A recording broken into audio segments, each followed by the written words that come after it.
अच्छा जी बच्चे, बिस्मिल्लाहिर्रहमानिर्रहीम। आज का जो हमारा फिजिक्स का लेक्चर है ये मोस्ट इम्पोर्टेंट टॉपिक है। और ये वो टॉपिक है जो इस बार सेकंड टाइम वालों को 2024 के फर्स्ट एनुअल में सेकंड टाइम में 6 नंबर का लॉन्ग क्वेश्चन आया। तो मोस्ट इम्पोर्टेंट लॉन्ग क्वेश्चन है व्हीटस्टोन ब्रिज। इतना मुश्किल नहीं है और मतलब प्रैक्टिकल के हिसाब से भी और आपकी थ्योरी के हिसाब से भी इम्पोर्टेंट लॉन्ग क्वेश्चन है। सो ऑल ऑफ यू, आप में से हर एक बंदा इसको लाजमी गेटअप करे। मोस्ट इम्पोर्टेंट लॉन्ग क्वेश्चन है, समझ गए? अच्छा, ये ऐसा है कि ये देख लें आप, इसकी डायग्राम सबसे पहले बना लें। ये लगे हुए हैं आपके पास 4 रजिस्टर्स, 1 2 3 4। ये सेंटर में है गलवानोमीटर, जी लगा हुआ है आपके पास। ये आ गई ये बैटरी, ये आपके पास स्विच लगी हुई है।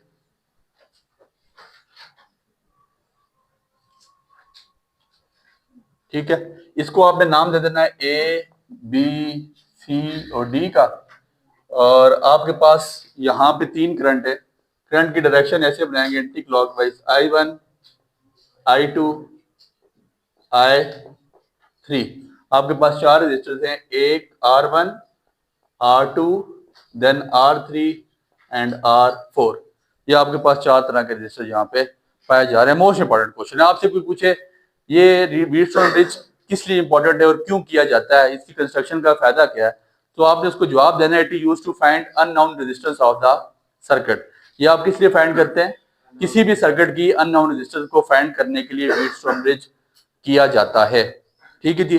अब ऐसा है, आपने यहाँ पे देख लें 3 तरह की लूप्स बन गई है, ए बी सी डी, मतलब A B C A B D C B. ठीक है, सबसे पहले मेरे पास जो मैश बना है मैं ये वाला हिस्सा लूंगा, ए बी सी ए। ठीक है जी,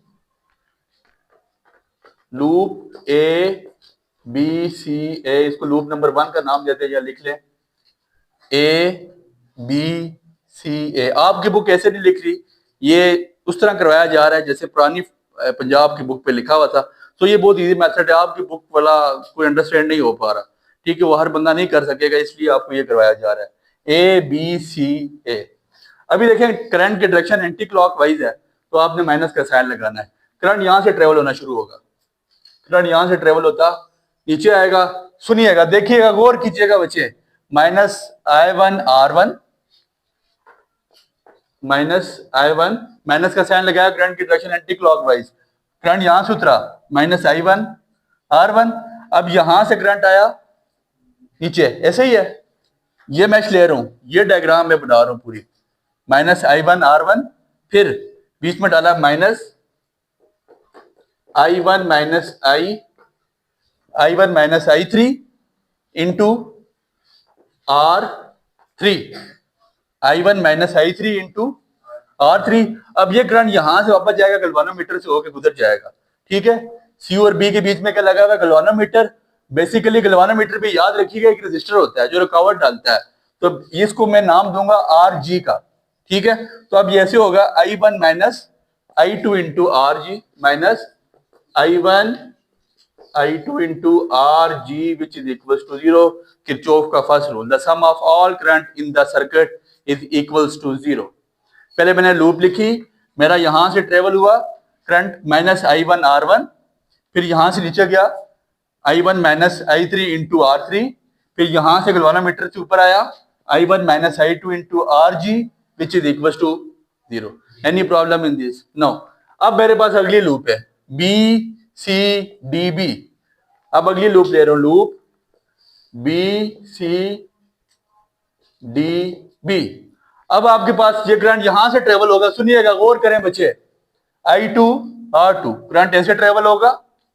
इधर देखें बच्चे, -I2 R2 करंट ट्रेवल होना शुरू हो रहा है, -I2 R2 करंट यहां से ऊपर गया -I2।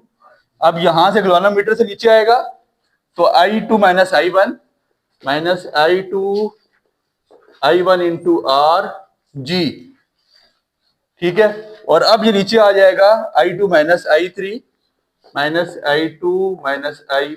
Into R4 which is equal to 0। गौर करें बच्चे, पहला ये मैच बना हुआ था, दूसरा मैश आपके पास दूसरी लूप क्या थी, B C D B. Current यहां से ट्रेवल होना शुरू हुआ, -I2R2, यहां से नीचे आया -I2RG, I2 -I1 into RG, और वापस जब नीचे आया तो यहां पे I3 करंट था, I2 -I3 into R4 which is equal to 0। समझ आ गई यहां तक? किसी को कोई प्रॉब्लम? अब देखिए एक कॉमन सा पॉइंट है, ये याद रखिएगा कि गैल्वानोमीटर में से करंट पास नहीं होता। गैल्वानोमीटर में से करंट पास, नो करंट, ये इतना सा पॉइंट लिख लें, विल पास थ्रू गैल्वानोमीटर। तो गैल्वानोमीटर में से करंट पास नहीं होगा। That means I1 minus I2 is equals to 0। ये जो I2 minus I1 minus I2 है, ये दो आपस में जो करंट है ये किसके इक्वल है? क्योंकि I1 माइनस I2 0 हो जाएगा, गैल्वानोमीटर में से करंट पास नहीं होगा। समझ आ गई बात की? यहां तक कोई मसला? I1 minus I2 is equal to, that means कि I1 माइनस I2 इधर आके प्लस I2, इसका मतलब है कि जो करंट I1 है वो I2 के बराबर है, I1 का करंट I2 के बराबर है। समझ आ गई? जब I1 I2 के बराबर है तो आपकी मर्जी, I1 की जगह R2 डाल दें, I1 की जगह I2 डाल दें, या I2 की जगह I1। अब इसमें इंटरचेंजिंग हम कर सकते हैं, अपनी मर्जी से इंटरचेंज किया जा सकता है। जरा गौर करें, मैं इक्वेशन में इंटरचेंज करने जा रहा हूं। इक्वेशन में इंटरचेंज कैसे होगा? -I1 R1 minus I1 minus I3 into R3 minus I1 minus, अब I2 की जगह मैं I1 पुट करूंगा, इस I2 की जगह I1 पुट कर दूंगा, क्योंकि करंट I1 I2 बराबर है। I1 minus I1 into RG which is equal to 0। Equation number first में चेंजिंग कर दी करूंगा, इस I2 की जगह I1 पुट कर दूंगा, क्योंकि करंट I1 I2 बराबर है। I1 minus I1 into RG which is equal to 0।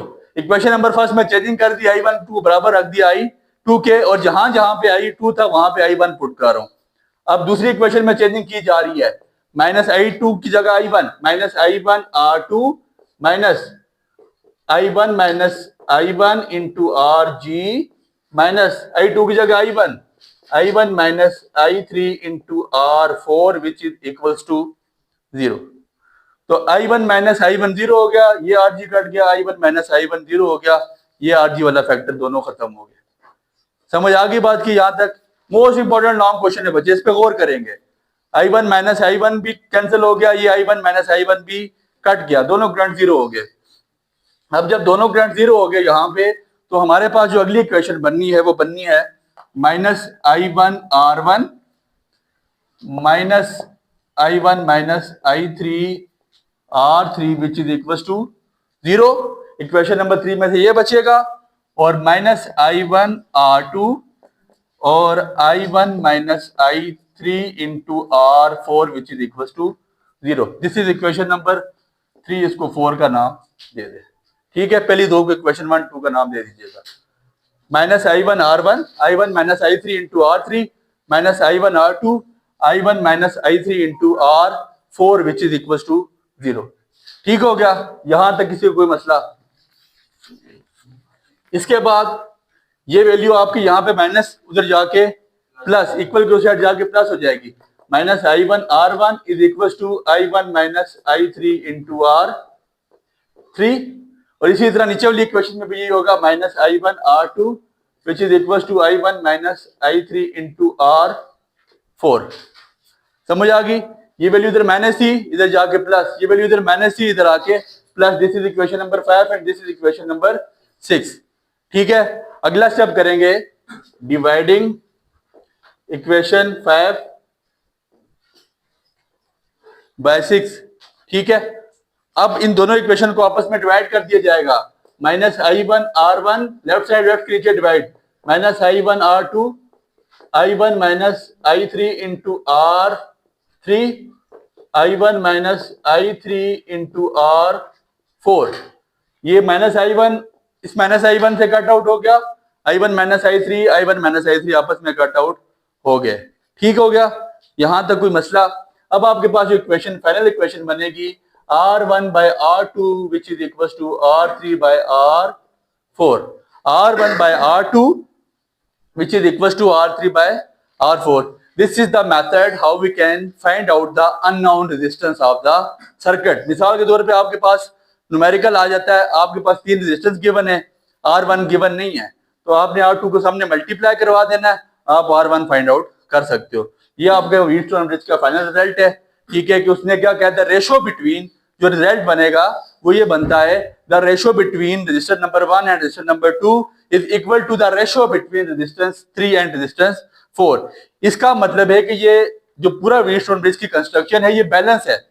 Balance से ये मुराद ली जाती है कि जब बैलेंस है तो यहाँ पे से कोई करंट पास, गैल्वेनोमीटर में से करंट पास नहीं हो रहा, तो इसलिए जो आपका फाइनल रिजल्ट है वो क्या है, R1 by R2 which is equals to R3 by R4। फिर बता रहे हैं मोस्ट इंपोर्टेंट लॉन्ग क्वेश्चन, हर बंदा इस लॉन्ग क्वेश्चन को अच्छी तरह तैयार करे। अल्लाह आप सबको कामयाब नासिर हो। Enjoyed the lecture? Give it a like. Stay updated.